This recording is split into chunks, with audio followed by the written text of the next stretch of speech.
ইফালে হুজাইৰ ডবকাত পুনৰ চলিব প্ৰশাসনৰ উচ্ছেদ অভিযান।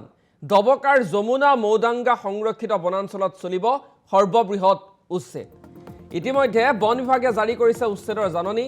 উদমাৰীত অবৈধ দখলকাৰীলৈ জাননী জাৰি কৰিছে বন বিভাগে। দক্ষিণ নগাঁও বন সংমণ্ডল কাৰ্যালয়ে বান্ধি দিছে সময়সীমা। 7 দিনৰ ভিতৰত যাৱতীয় নথিপত্ৰ জমা দিয়াৰ বাবে নিৰ্দেশ প্ৰদান কৰা হৈছে।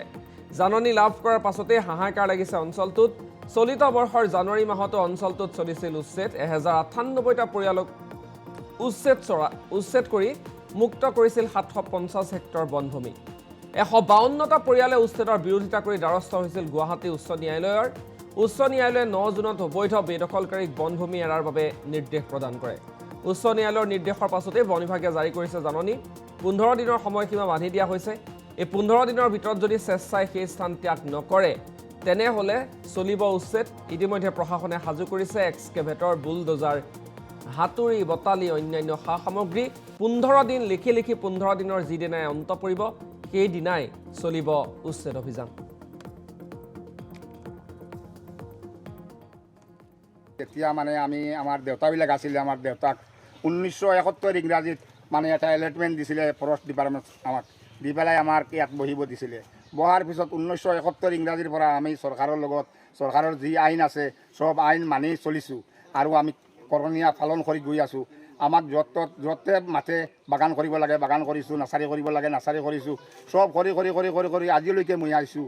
ইয়াতে এবেকশ্যন যমুনা মৌদাঙ্গাত হৈছে, তেতিয়াও আমাক মাতিছে, আমাক লগত লৈ পেলাই মানুহৰ ঘৰ বাৰী ভাঙিছে, এবেকশ্যন কৰিছে, মই কৰিছোঁ। কৰাৰ পিছত মানে আজি মানে হেৰি হৈছে, এতিয়া মানে আমাক মানে নোটিছ মাৰিব আহিছে যে তোমালোকে অবৈধ এটা নোটিছ দিছে। নোটিছৰ ওপৰত লিখিছোঁ অবৈধ কোৱাৰ কাৰণত আমি নোটিছখন গ্ৰহণ কৰা নাই। কৈছোঁ ঠিক আছে বাৰু, আমাক যদি চৰকাৰে খেদিবলগীয়া হয় অবৈধ বুলি লেখাটো উঠাই দিয়ক। আমিতো অবৈধ বহা নাই। গতিকে এইটো দুখজনীয়া বিষয়।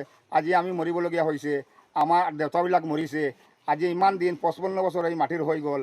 আজি আমি কষ্ট মষ্ট কৰি গড় বাৰী সাজিছোঁ, তামোল বাৰী সাজিছোঁ, আজি ভাঙিবলগীয়া হৈছে।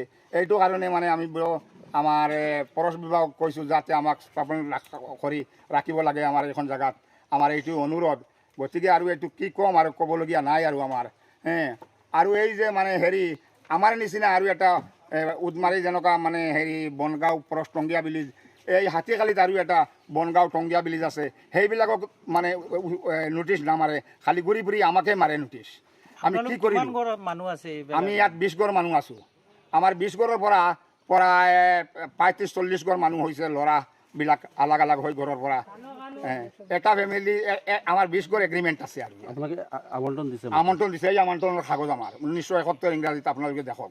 আপোনালোকে হাইকোৰ্টত গৈছিলে? আমি হাইকোৰ্টত গৈছিলোঁ। হাইকোৰ্টত যোৱাৰ পিছত হাইকোৰ্টে মানে এটা কাম কৰিলে, এই অবৈধ দখলকাৰীবিলাকৰ লগত আমাৰ কেছটো অবৈধ দখলকাৰীৰ লগত এৰি দিলে।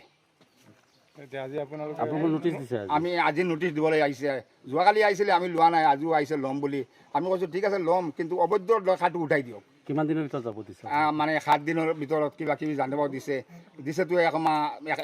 যোৱা 8 তাৰিখ মানে হেৰি হাইকোৰ্টে ৰায় দিছে আৰু 1 মাহ সময় বান্ধি দিছে যে ইয়াৰ পৰা উঠি যাব লাগে।